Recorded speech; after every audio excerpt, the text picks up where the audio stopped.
It's an honor for me to announce Matthew Baldwin. Matthew is Deputy Director General for Mobility and Transport at the European Commission in Brussels. But he's also the leader of the project, the European project towards 100 climate neutral cities by 2030. Now, Matthew, Signe gave us the cycling potential for Greater Copenhagen.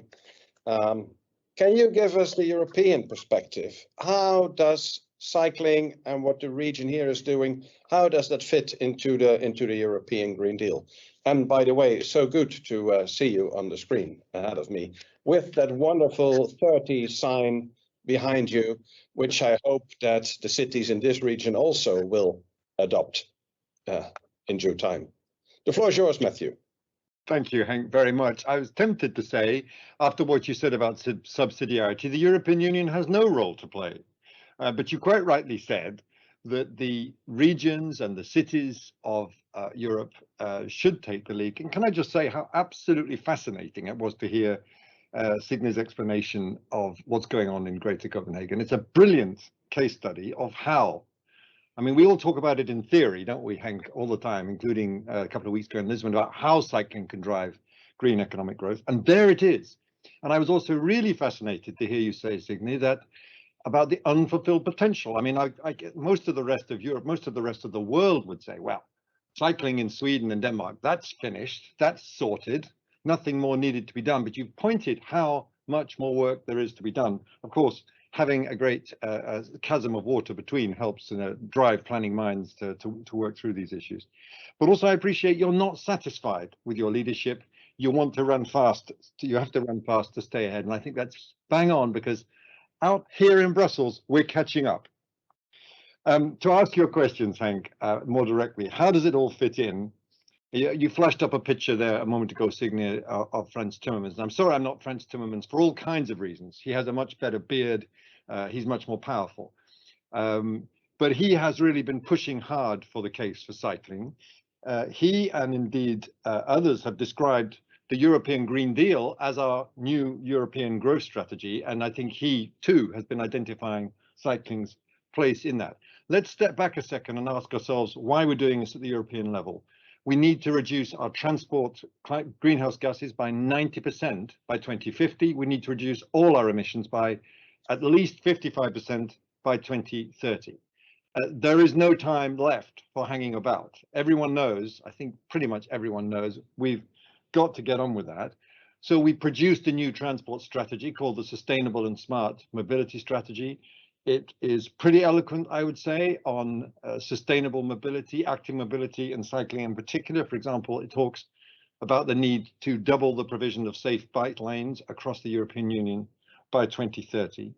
But it is clear we are going to place some real demands on transport as a sector, as we have to. 1/4 of the emissions come from transport. It's the only sector that's growing.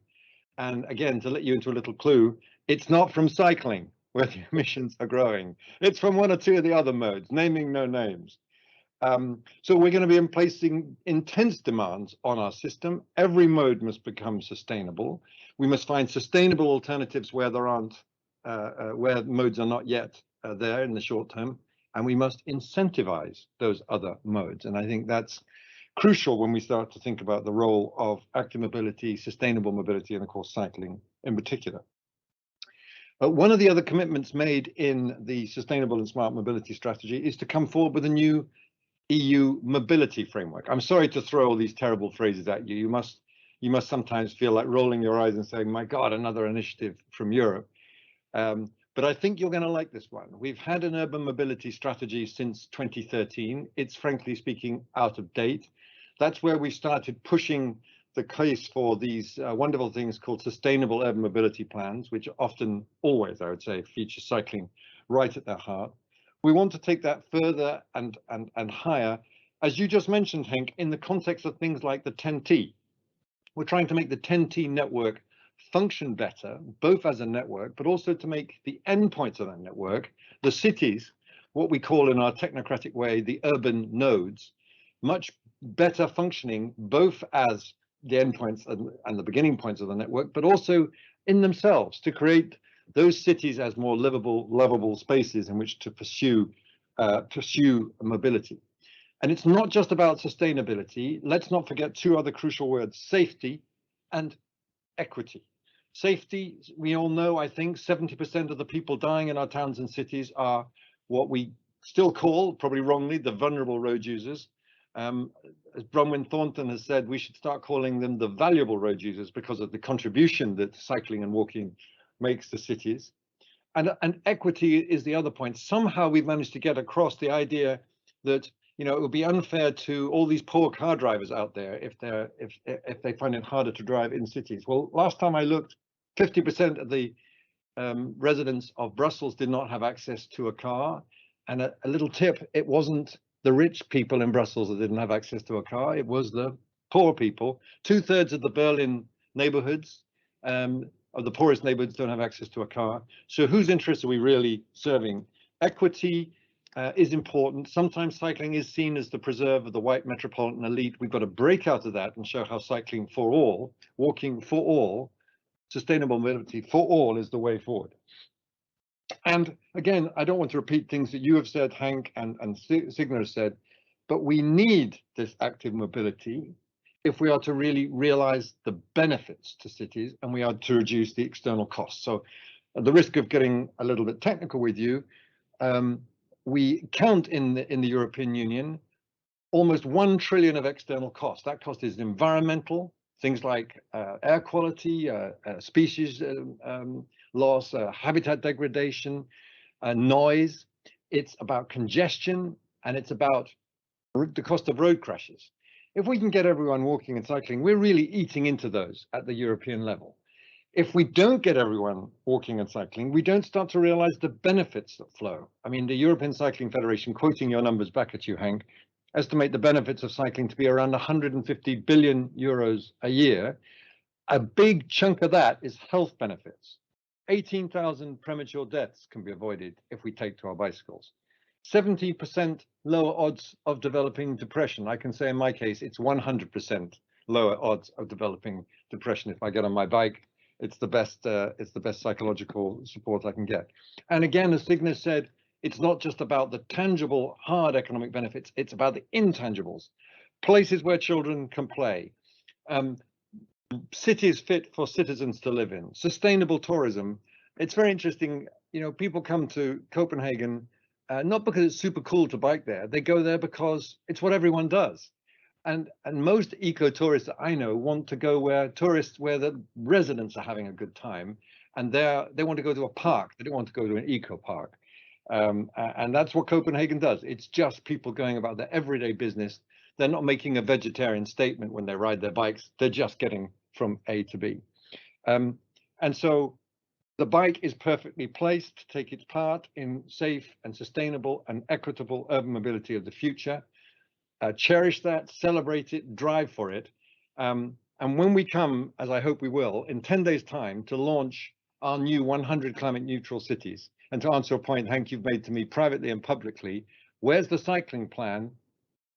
Chill out, because no city is going to be able to do that without cycling. I challenge you to find a city that's going to be sustainable, safe, and equitable in its new urban mobility without cycling at its core. That doesn't mean you shouldn't fight and you shouldn't persuade cities to do that and use the examples of Greater Copenhagen wherever you can.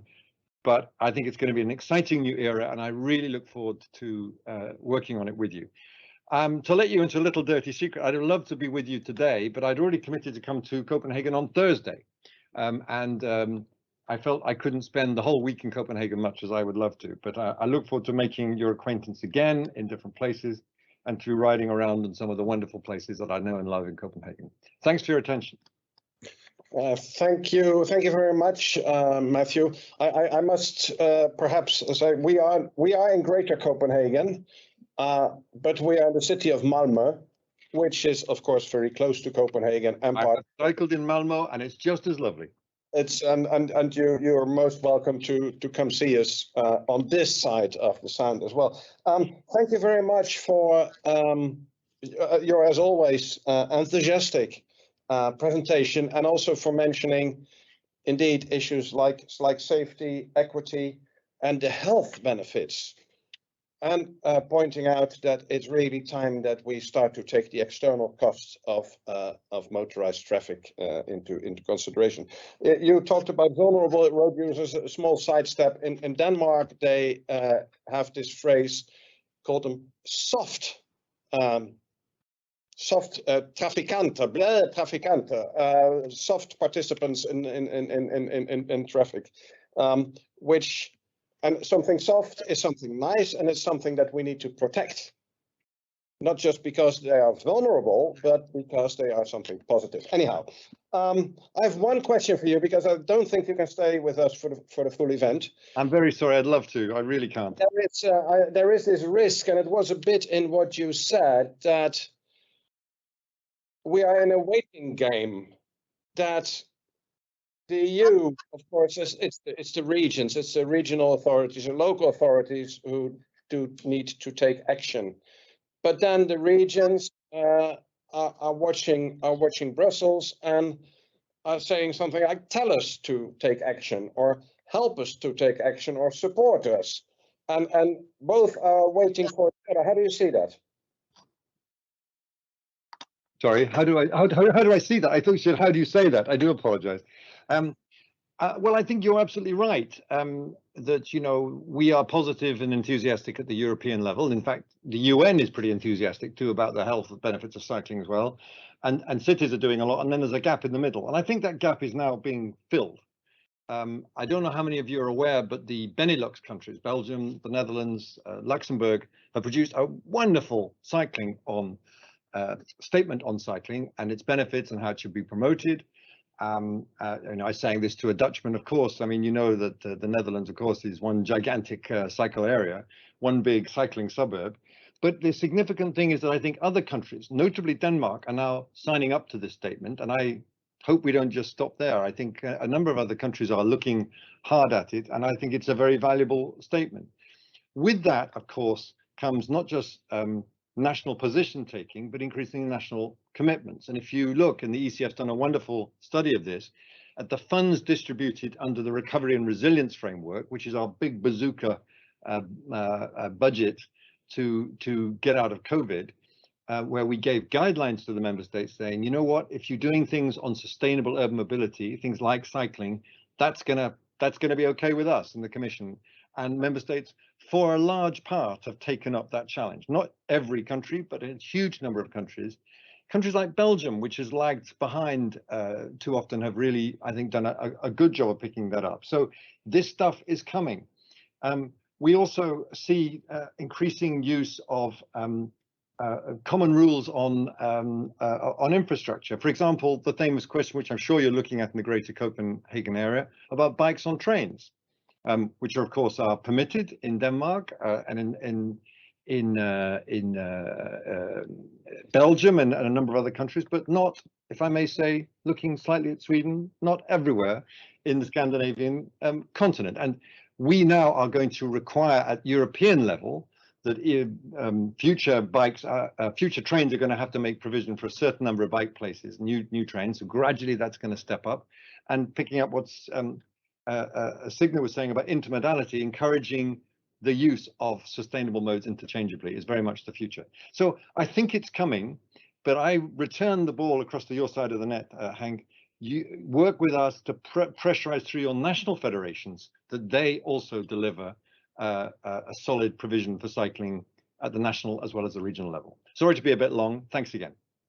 Thank you very much. Thank you very much, Matthew. And we won't keep you any longer from all the good work that you are doing in Brussels for cycling at the European level.